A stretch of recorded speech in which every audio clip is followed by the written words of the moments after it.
Welcome one and all. We're continuing the Sefer Mareh Yaakov because we've been away for a variety of reasons for 3 or 4 weeks. We thought it would be a good time to review the concept. The Perush mostly focuses on the shapes and the positioning and the intent of and the natural flow of the reading marks in order to add extra context to a word-by-word translation where each word of Tanakh, in fact, is telling an entire sentence worth of story.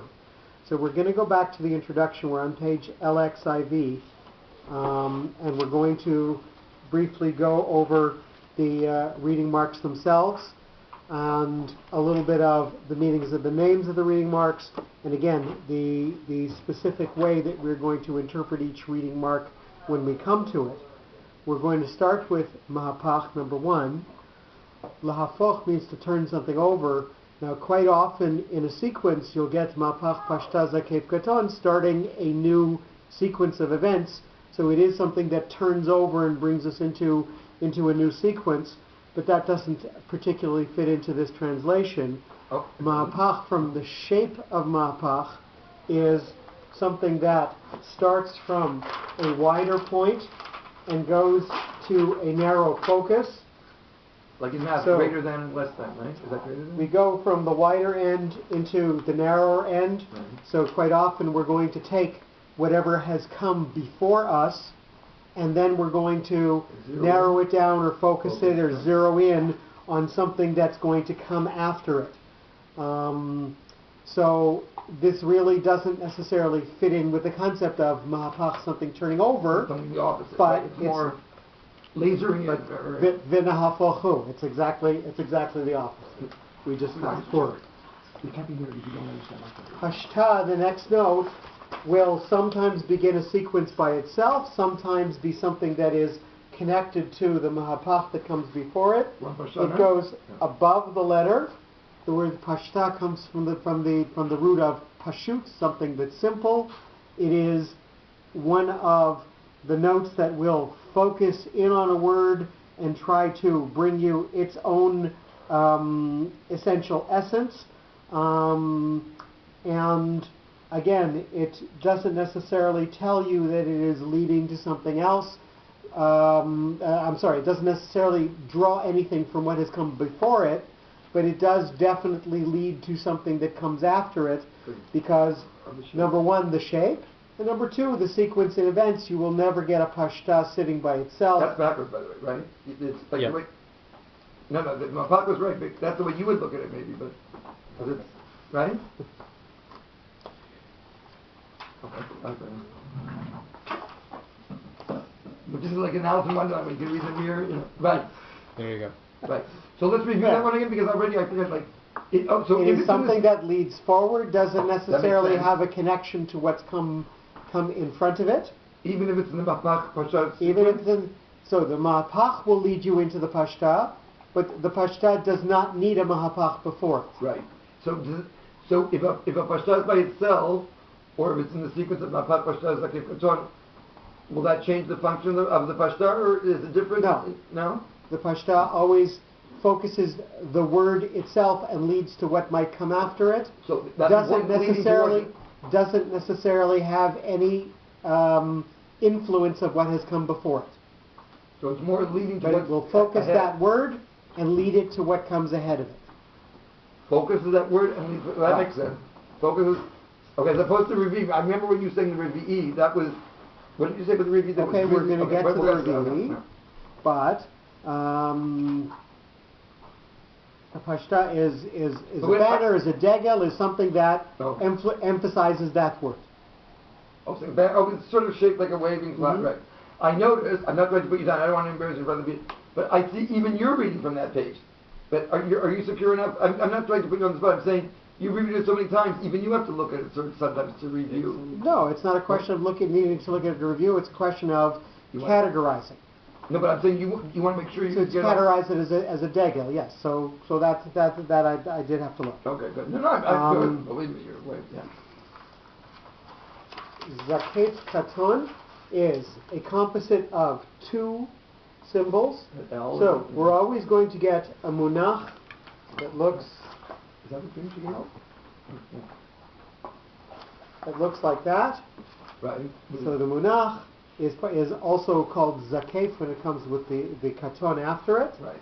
And in this translation, it is always going to stand on its own as the function of munach, even when it is in the composite of zakef katon. We see it as something that has a definite wall to what has come before it, so it's separating itself out from whatever has come before and leading forward into what is going to come afterwards. So, as opposed to mahapach, which is gathering what's come before, this is definitely giving you some type of a separation from what's come before and leading into what is going to come afterwards. And that's what, regardless if it's just as a munach or it's part of the zakef katon, right? It can come as part of a zakef katon. It can come as munach revi'i. It can come as munach sarka, munach sakol. And it'll always have that. It will always have that meaning, regardless of what context it's in. Which is interesting. It separates itself from something. Separates itself from something else, and leads forward into what's going to go after it. Shape is definitely the most important part. Yeah. And again, this is a helper note. This is something that's going always to be followed by something else. So. Merchat tipcha munach is always going to be followed by et nachtan. Munach revi'i, munach zarka. It's always going to is always going to have something after it. Well, everything has something after it, unless it's sofasu, but really. Is directly leading into something. As I said, this is a helper note. Right. Okay. This note is always functioning to serve either a banner or a king or another note that's going to come after it. So do you want to review that banner king thing? They all divide into, or you'll want to do that later? Well, that's the top part of Alex. We'll maybe come back to that after we've gone through more of the notes. But when you said the degel for the pashta, I forgot that degel was part of those groups. I thought you were describing it sort of like a banner, or maybe that's what it's called. Okay, so that's the same thing basically. Yes, degel and banner mean the same thing. But no, I thought when you were describing the pashta. You were saying degel. I forgot. I didn't think you were saying the category. I thought you were describing it, but that degel. And by the way, these are not, when he's saying degel and melech and sar and so on. These are not his own categories. These are from many of the older translations. If you look at Minchat Shai and some of the other translations, they will use those terms. There are slightly different terms used when you're reading translations from an Ashkenazi bent and reading from a Sephardi bent. So these names are the Ashkenazi names, but there are Sephardi names for those categories as well. Katon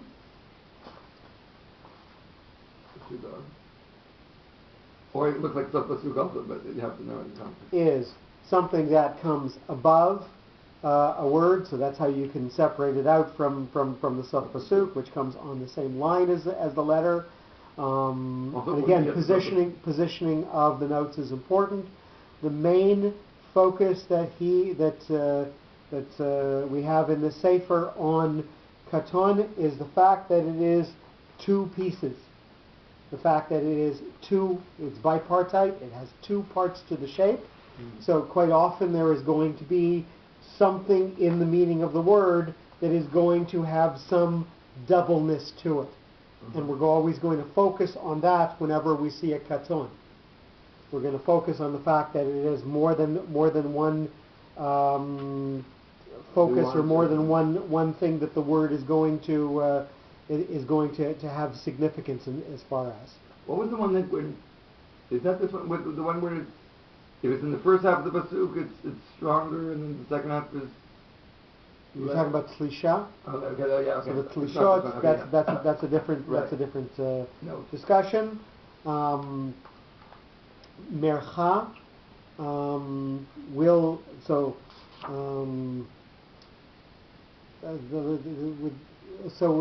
let's go back. Sorry, to meanings of the actual word. Zakef means to stand up straight. So you'll notice that the zakef part has this straightness to it. and it's a very angular shape. But it's also kafuf, because otherwise it's just a cave. You know what I mean? It bends. It's not just a wall. It's like a nun. So it's the cave and the kafuf together. Yes, but the zakef gadol is just is a straight line. Right. So that makes more sense. But okay. But nonetheless, it's got that concept of separating itself out from what's come before it, so it's standing up by itself. And that one probably the meaning does fit the translation here. Katon means small, simply because we've got both a zakef katon and a zakef gadol. There really is no element of smallness to this other than differentiating itself from the zakef gadol, which is a more emphatic definition of a word. So it focuses the word even more versus a zakef katon. What do you mean focus? Isn't it the zakef is the break one? So the katon is going to stop you at that word. It is something that has a minor pause after it.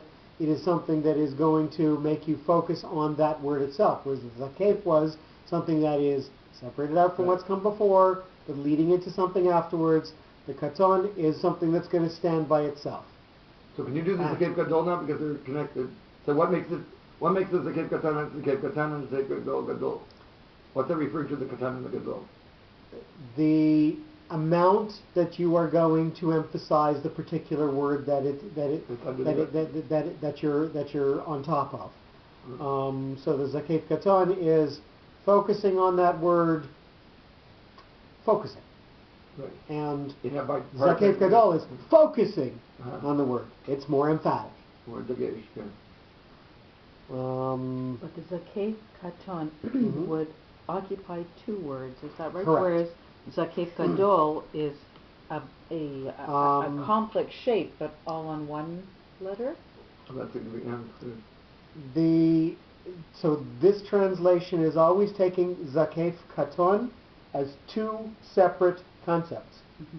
So the zakef is treated as a munach. So it is treated as a concept in and of itself, and the katon is treated as a concept in and of itself. You can in fact get a zakef katon on one single word, on two separate syllables of a word. And you can in fact get a pashta and a katon on one word. So you can have more than one note on a particular word. It's a question of separating out syllables. So each note will at least occupy its own syllable. There are instances of more than one note on a single syllable, but that again is rare.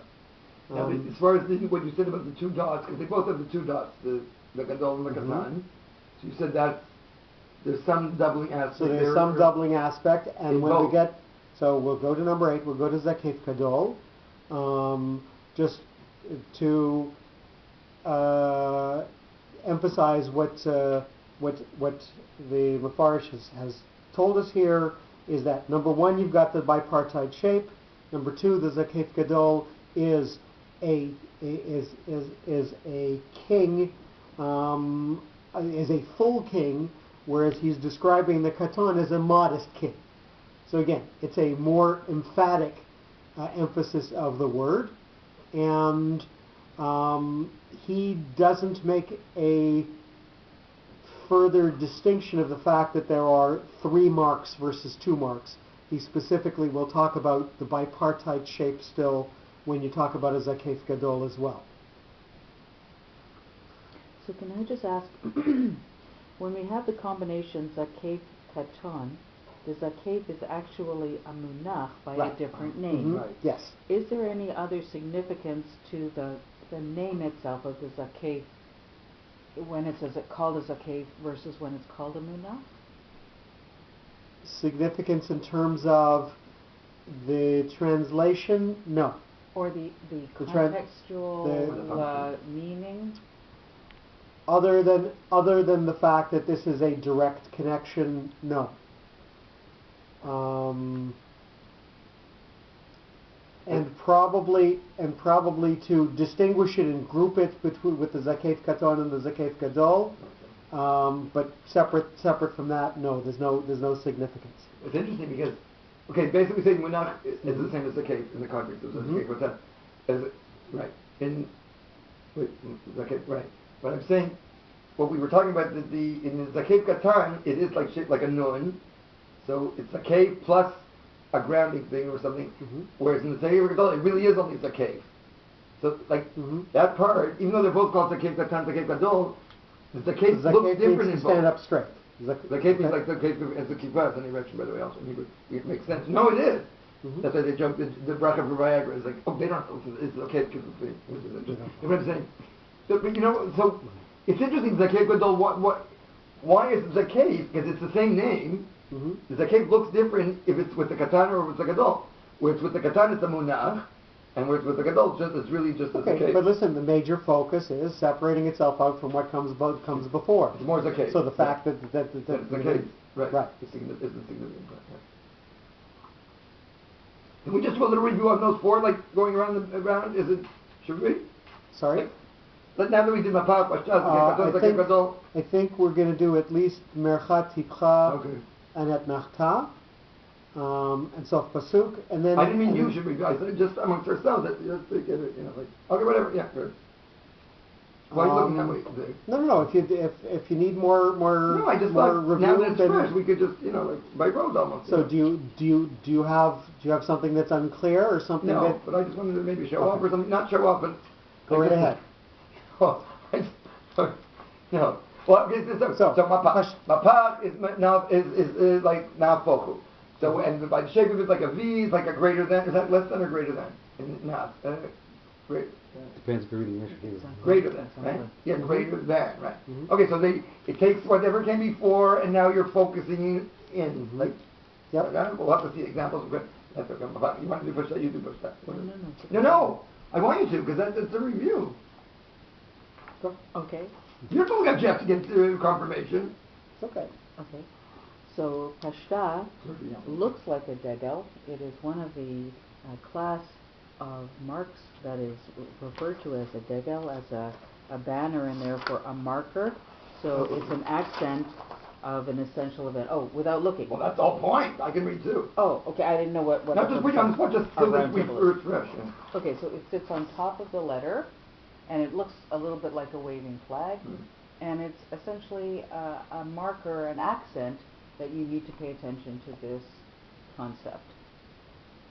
And it leads forward into what goes after it. And right. Which is So it is an important, either it sets a stage, or it's a component, or it leads to, but it doesn't lead to in the same way the Mahapach does. The Mahapach focuses, takes what was before and focuses it down to a singularity, or a single concept. And this is just an item of importance that's been noted, that's tied to the upcoming thought. Is that correct? Okay, so the Munach or the Zakef is something that separates itself out from what's come before and leads to what is going to come afterwards, with the essential focus being that area of separation from what came before, right? And that was Katan. And did you do the Katan bird? That's the Zakef. That's the Zakef. Zakef or Munach. Right. Oh, you're not even. Oh, now. So what's Vic doing now? Zakef Katan? I guess Katon. Okay. Right. Which is in conjunction with the Zakef. This is a bipartite shape, which means emphasis on the letter. The bipartite means that it's two dots, like means that it's two parts. So whenever we the come two parts to because of the Munach and Zakef and Katon, or the two dots of the Katon? Because the Katon itself is two dots. Oh, that's what we refer to. You see what I asked? So when you look at the word, there will always be two distinct meanings, or two things that word is trying to emphasize. Because so you always dots. Not because of the two parts. Not because of Zakef Katon. Right. Okay. Good. We don't yet know if the direction is up or down. Are you focusing on points going upwards or focusing on points going downwards? But there are 2 points. What do you mean? Because That wouldn't be down. You have an upper and a lower. By definition, you have an upper and a lower dot. Of the two so which direction are you actually looking in? that's the context of the word. But it is, it is, I guess, a helper. I guess always comes with a munach. Does it always come with it a has a So, cake, and sometimes it comes. It It comes comes can up, come after a pashta, can come after, Right, it doesn't always come with that's the on. That's interesting, yeah. Very rarely it will stand on its own. Oh. And again, because of you've got one lower and one upper, in different words, sometimes it will tell you something that's gone from below to above, and sometimes it tells you above to below. So Like, what does that mean? What does that mean? So if we read his definition here, Katan is a king of modesty and accomplishment. So again, it's not as emphatic as Zakif Gadol, working his way either from below upwards or in reverse. So either it talks to you about something lower and it goes higher, or something higher and it goes lower. In concept, you mean? In concept. So when you take that word, you're going to have to define two things that word is going to do. Uh-huh. And that's what this special shape is going to tell us about that word. And that's for Gadol It may also. indicate applying higher or lower degrees of intensity to achieve a purpose. It seems that this mark is in the rubric of kings. It's in that class of kings. So when they say kings, does kings mean Something actors? if the king comes, you stop. Mm-hmm. You stop and you wait until he's finished before you do anything. So a melech is something that you specifically will have sort of a full pause after it before you go on to what goes next in sequence. Certainly Zakef Gadol would be a full king. Zakef Katan is difficult to categorize because it's not necessarily a full king, but it does have a pause after it.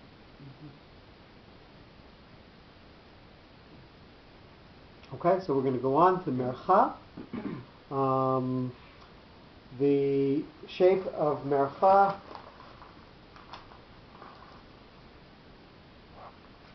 is something that it goes underneath the letter, something that gently goes from a beginning and leads into something that comes after it. So that's like a pashta, but except it's a pashta on the bottom. The important, pashta is something that's much more focused. So pashta is going to take us Ahead. above, and it's going to point ahead. Above and beyond. And this is going from below, and it's doing the same thing. Right. So what's the difference in a way? Because they're both So- going. And does this also scoop things from before Well, and that's kind good. of bring them to the next It looks like a concept? Not necessarily. Oh, So that's a shame. it's not distinctly separating itself out from the past like a munach would. Right. So it can have some connection to stuff before, but what's more important is that it's gently leading into what's Ahead. coming after. Right. But it looks like those scoops that John did, where you. So it's preparing for what's going to come afterwards without necessarily distinguishing itself from what's come before. And when it's a merchat tipcha, because I forgot that merchat could be by itself, because I always think of merchat tipcha. But Okay, so mercha tipcha, mercha sof pasuk. wait, is tipcha sometimes by itself also? Tipcha can be by itself also. Oh my goodness. And then when they're together, merchat tipcha, they still have the same meaning, but now they're. Mercha will always mean what mercha means, and tipcha will always mean what tipcha means, regardless Regardless if of it's what together. comes before it, what comes after it, and so on. But when it's together. The only question is contextually whether it is connected to the text that's before it, but the note that's before it plays no influence on each note. Each mercha will always have the same meaning as a mercha. Right, okay, I know, but I'm asking when it's merchat tipcha, which is very common. Mm-hmm. Merchat tipcha, does that change the merchat tipcha? No. It doesn't change the mercha, it doesn't change the tipcha. But does merchat tipcha have its own meaning aside No. from when they're separate? No. Why? Why? Because the purpose of this translation is to tell you that each word is not a word. Each word is a sentence. Right. So the fact that mercha has a tipcha after it really is not very relevant. Really? Because the mercha is going to tell you an entire concept, an entire sentence or a paragraph. Anyway, And then so the you- Tipcha is going to teach you another paragraph. So that goes for So, Kadmazas last, this because is- I'm so used to again, thinking Merchat this Tipcha, is- because I'm lame. This is something that is unique to this parish. Yeah. And that is why when you try to linearly read the words as he's translating them, they don't really make any sense if you try to read them as a sentence, because he's telling you it's not a sentence. It is a group of sentences that turns into a paragraph. Each pasuk is in fact not one sentence. It's 5 sentences or 7 sentences or 20 sentences that are grouped together in The 2 thing paragraphs. with the- A reisha and a seifa. The thing is, when we say a note, it's not really a note, it's a series of notes. So that parallels what you just said, you know what I mean? Mm-hmm. It's more than one note. You know what I mean? It's 4, or whatever, you know what I mean? The same way, when you say a note, like in English, Well, each note one note, will have Johnny one will note. have different musical notes that make it up. Right.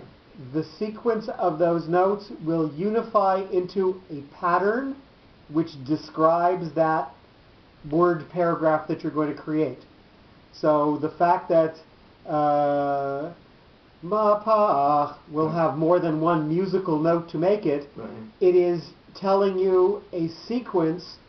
It is not. It is you don't necessarily take all of those different musical notes and do something different with No, each. of course not. I just meant that the idea of that it's more than one note parallels what you were saying, that it's not just a Mhm. note, but a series. Whatever, yeah. Okay, So I shouldn't think of Merchat Tipcha as so So the hard purpose. not to. So the purpose of this parish Yeah. tells us that we don't do that. Uh-huh. We don't specifically, even though we've always almost Right. uniformly get that grouping. It's so hard to Merchat get it out of your mind. It doesn't. It Because, but doesn't remember, go. is there. that true though? Because there is a note called, isn't there a note called Merchat Tipcha? Or No. it's not. Well, that's the way we There's a learned it, sort Merchat of. Fula. There's but So the Kadmava is also not a note, really? Kadma v'Azla are treated as As two Kadma separate as two separate Well, that's hard to things. unlearn. No, because you're not a Bokur, I mean, you know. So that's what gets me. And also Menach Revi, I think of it, because that's what we were taught when we were learning laning. You know, we learned it as Kadma v'Azla. You never say, you can't do Kadma, well, okay, whatever. Oops. Keep on doing it backwards. Okay, so That's Tipcha. A tefach, which is what you're showing. You're showing more than a tefach on your cycle now. There's no shaitel, baby. Baby. Yeah, because if you were wearing a shirt, you wouldn't say baby.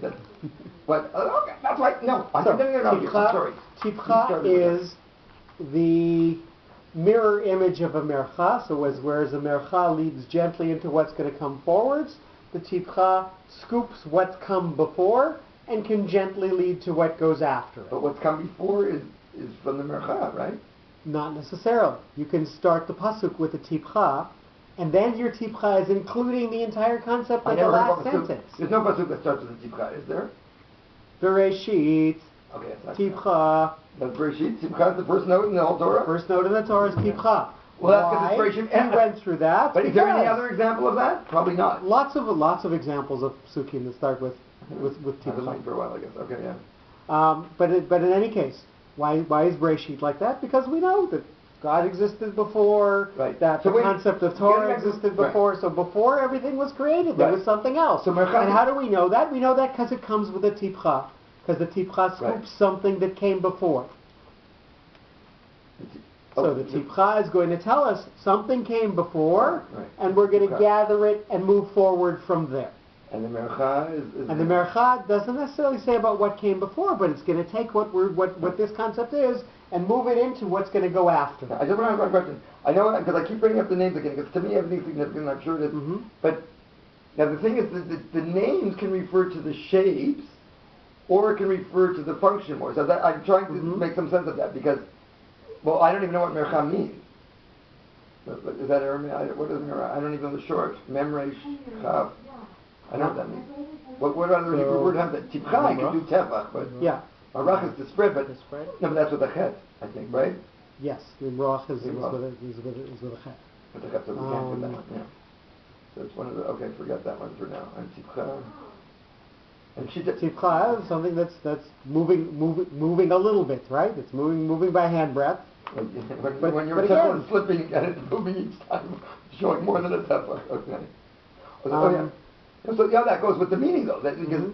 tefillin is moving ahead, or wait, It's gathering what's so like a yeah. shovel from a bulldozer sort of, Mhm. you know. So these are helpful to. I mean, obviously they're shaped for a reason, you know. See, So it's not like a shovel from a bulldozer. It's the opposite, It's the right? opposite, yeah. It's gathering it. It's gathering it into a pile. It's gathering what you've taken from your bulldozer before, from your mercha, and gathering it into a pile. We're talking. Which one are we talking about now? We're talking about Taking what you've gotten from before with the shovel, and now Mhm. right. So and